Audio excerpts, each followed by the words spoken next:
That one was June with Alan. Yeah, I didn't think he was going to go up, but somebody's charged with murder, you can just go along. Yeah, just in case. Just in case. That'll It was all really come minor. up as There were a couple of different ones. Yeah. Time with it sometimes, you know, you can get some good stuff. Yeah, you sit there. You sit there on my phone for an hour.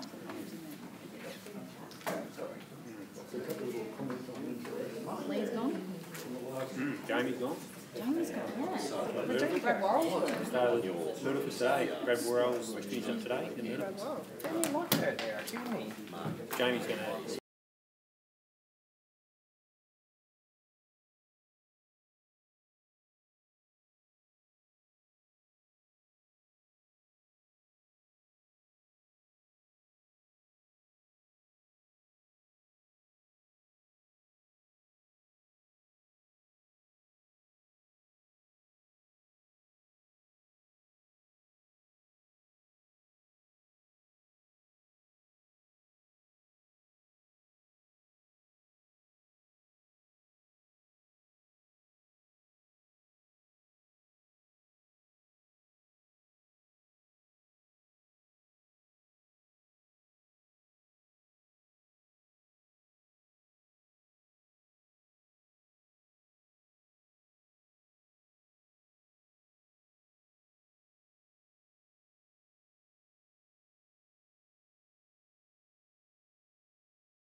Thank you, ladies and gentlemen.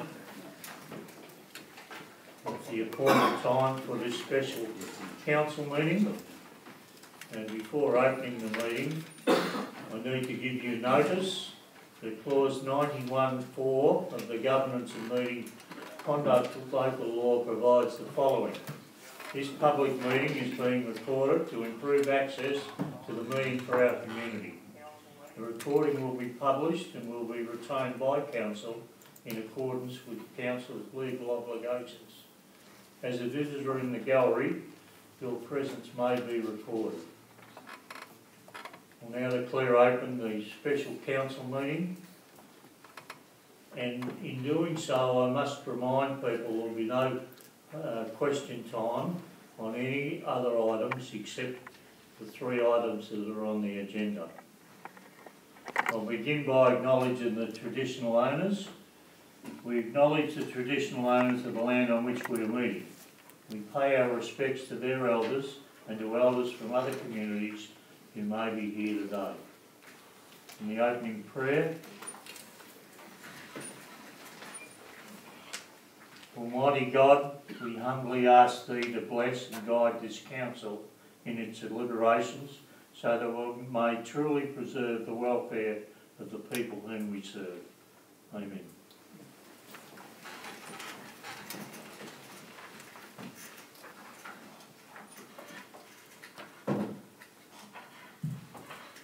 All councillors are present.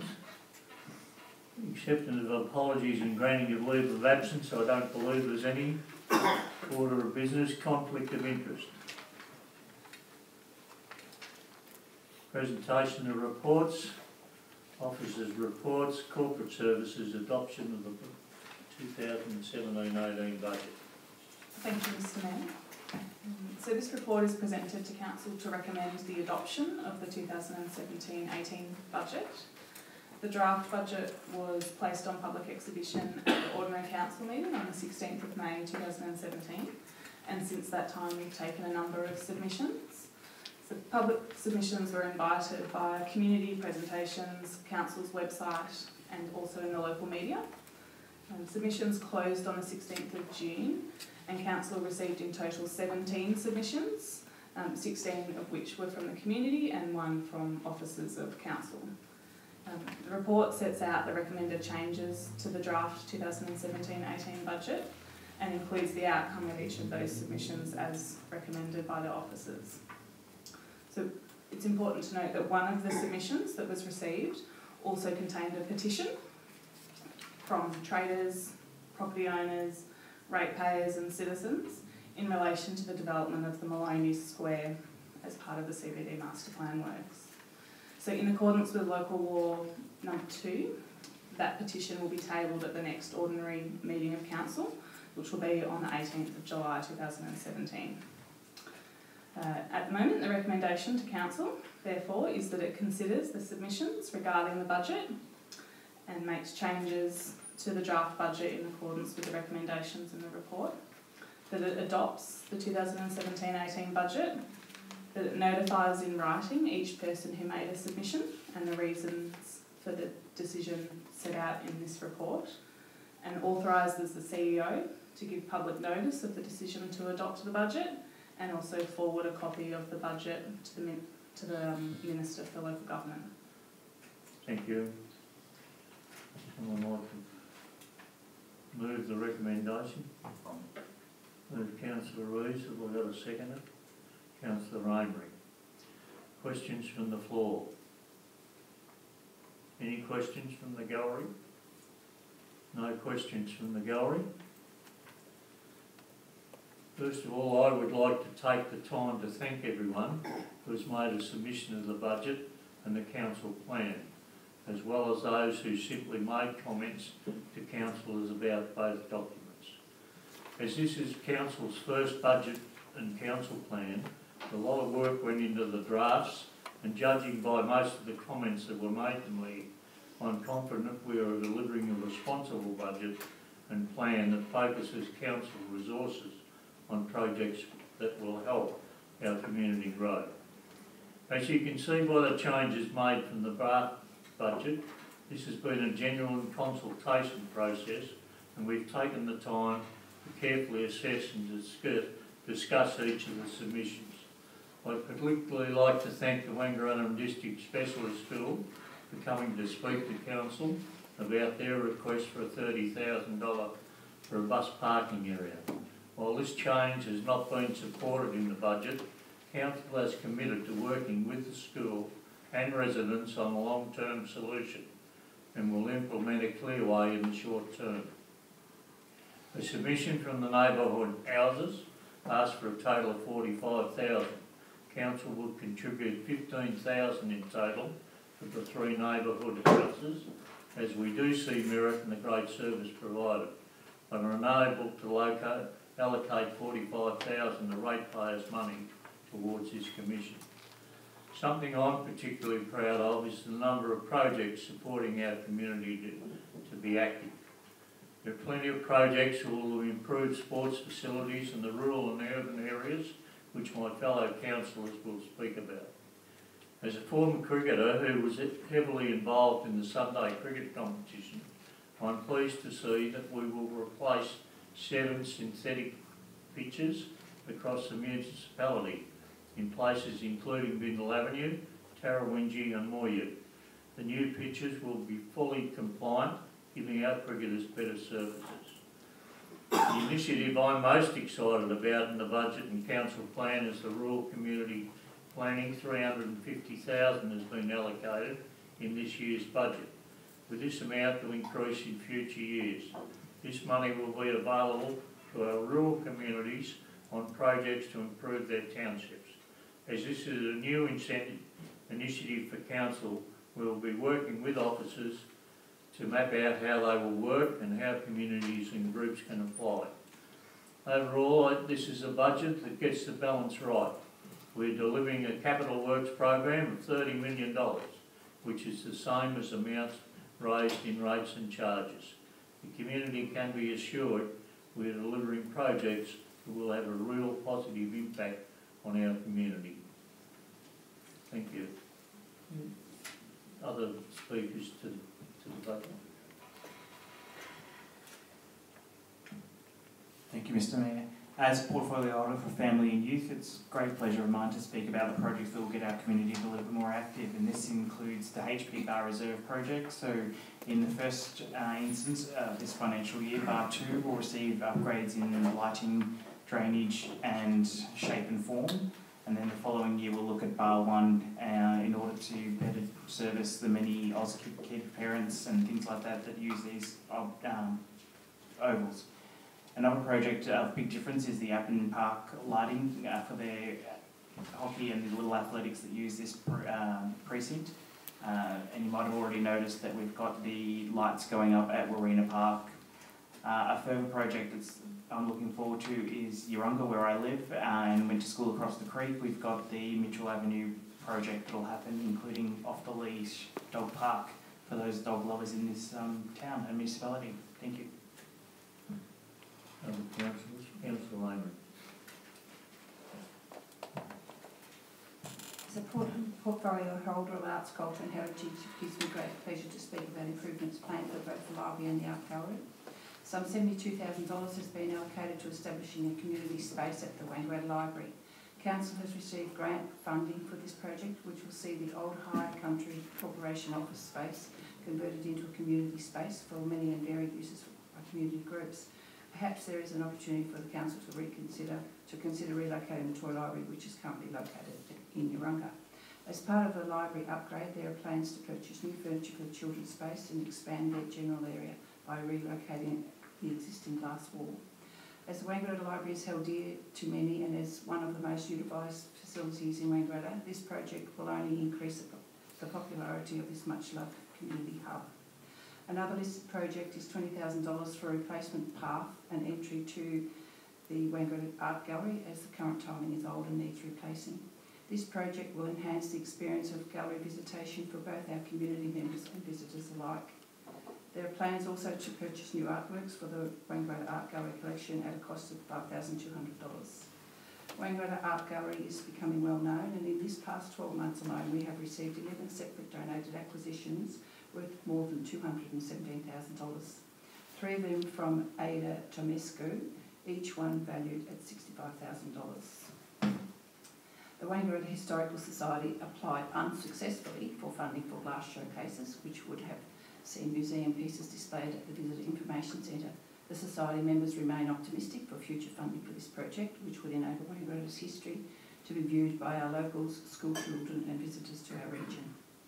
The Council has agreed to a funding increase of $15,000 to the Jazz Festival for this year as a result of the submission made to the budget. As councillors, we appreciate the Jazz Festival makes a significant contribution to the local economy, with many generous citizens opening their homes to accommodate the overflow of guests being an integral part of the festival. It is envisaged that this additional funding will help ensure the Jazz Festival continues to grow and adapt. I would like also to mention the Faithful Street green space, for which a shade sculpture is currently being designed, and there are plans for installation of chairs and tables to create a more inviting space for the community. Many people will be pleased to hear that $20,000 has been allocated for the design and purchase of new Christmas decorations for the CBD. Thank you, Councillor Amory. Other councillors? Councillor Benton. Thanks, Mr Mayor. As my portfolio is in infrastructure, one of the biggest issues that is important to the community is the unsealed roads. We're not saying that the problem will be solved this year, but there has been a significant increase. This year we're providing $1.3 million to the resheeting program. This is $400,000 more, or 45% up on the previous budget.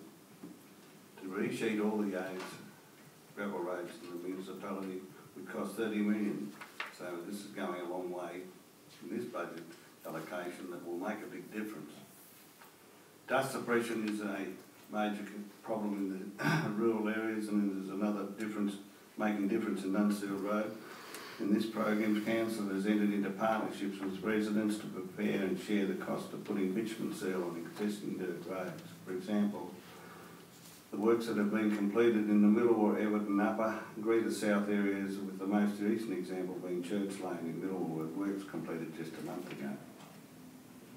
$100,000 has been allocated for dust suppression in the program, and this year with $50,000 coming from Council. It's a very popular program that will be taken up by the community.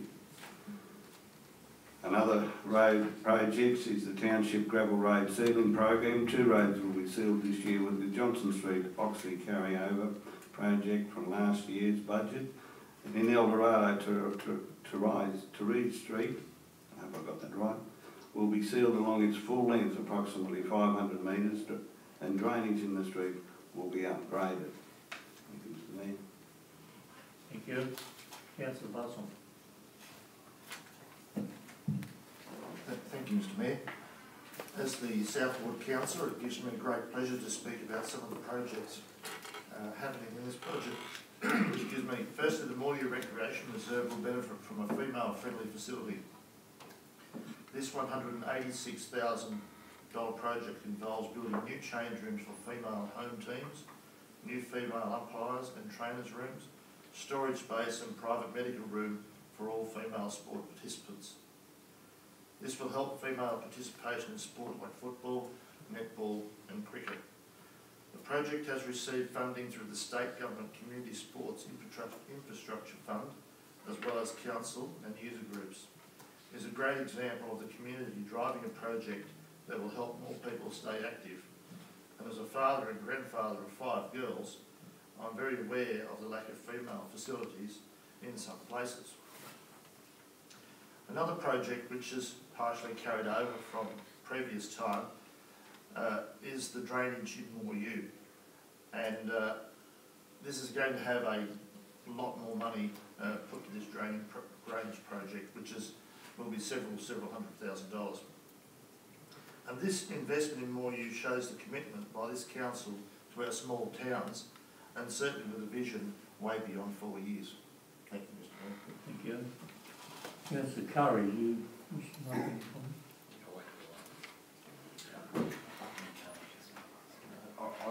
I have to talk before, sorry, I have to talk after Coach with the motion. Yeah. Mr Mayor, I'd just like to thank the council for all the work they put into this budget. There's a power of work that goes into it.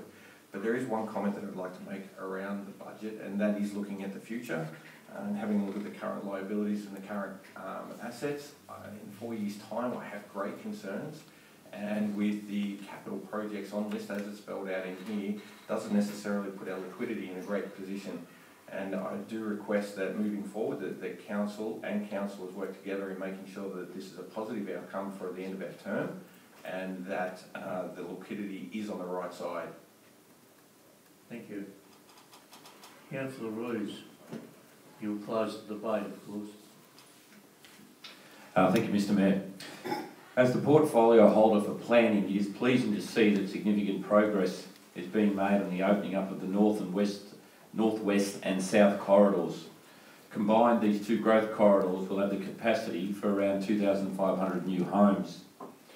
Planning processes are already well underway, but to help prepare for this, Council is getting the infrastructure we need in place. A part of the construction of the Cruise Street extension, which is a key part. This is a $3.9 million project that will connect Sisley Avenue in Wangaratta's west to the northwest growth corridor in the Walland Road and Reith Road areas. This is a significant project which our whole community will benefit from. In total, this council will spend almost $10 million on roads, curbs and car park across the municipality. There will be $574,000 spent on bridges, $2.2 million on drains and $792,000 on footpaths and cycle paths.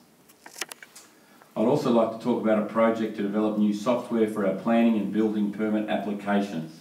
This project, of a cost of approximately $110,000, will allow online lodgements and tracking of planning and building permit applications.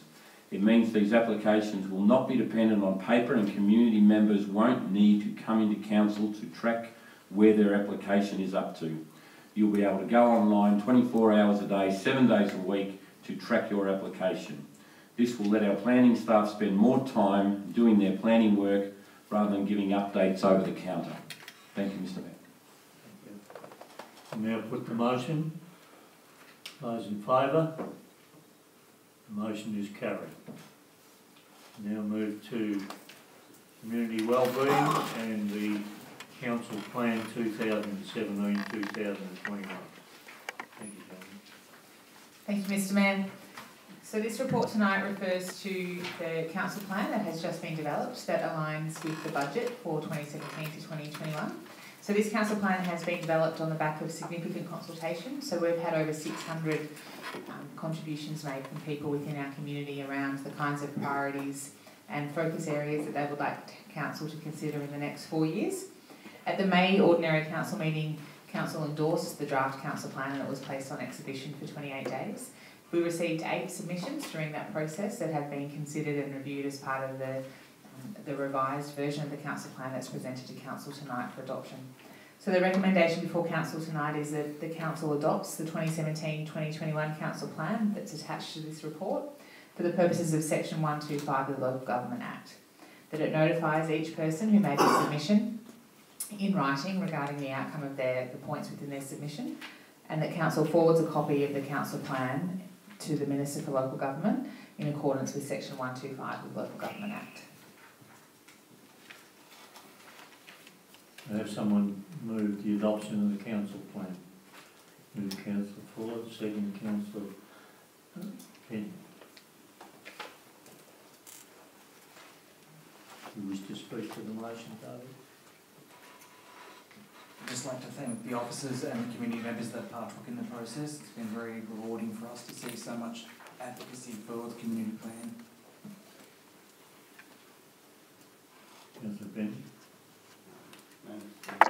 Any other council members of the gallery?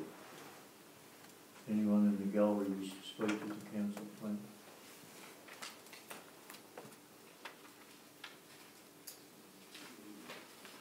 Any other councillor wish to speak? I'll declare the motion carried. Infrastructure services. Thanks, Mr Mayor. This report is brought to Council to consider awarding a tender for the upgrade work to the drainage and streets in Newman Street and the surrounding area.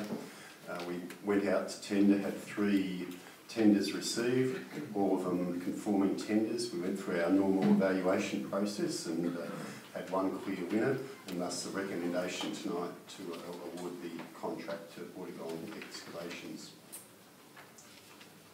Thank you. Someone like to move the motion? Move Councillor Benton.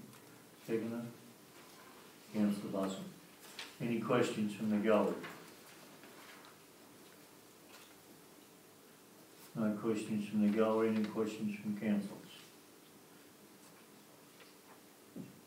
I have a mover and a seconder, so I'll declare the motion carried. And the contract price for contract C 1617/027 for drainage and street upgrade works in Newman Street of a total of $569,587 ex GST.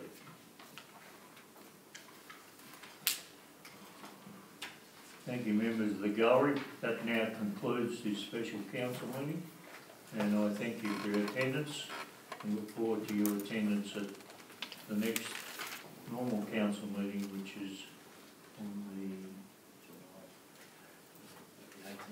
18th of July. Thank you very much.